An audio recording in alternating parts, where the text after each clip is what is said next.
Tilapia মাছ ভেঙে চুবে মাছের কাঁটা বেছে আগে ভেজে নিয়েছি। মাছটাকে ভেজে কাঁটা বেছে তারপর কলমি শাক দিয়ে রান্না করছি।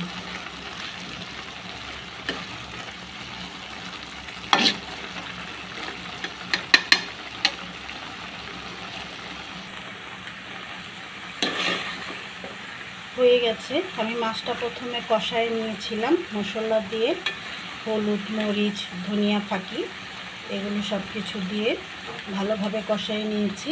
তারপরে আমি এই যে শাক দিয়ে একদম শুকনো শুকনো করে নিচ্ছি। হয়ে গেছে আমার কলমি শাক দিয়ে তেলাপিয়া মাছের ঝুরা রান্না। এভাবে করে দেখবেন, ভালো লাগবে। হয়ে গেছে। আর শাক কখনো ঢেকে রান্না করবেন না।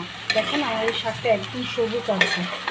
শাক ঢেকে রান্নলে হয় কি, শাকের এটা চলে যায়, মানে কালারটা নষ্ট হয়ে যায়। আল্লাহ হাফিজ, সবাই ভালো থাকবেন।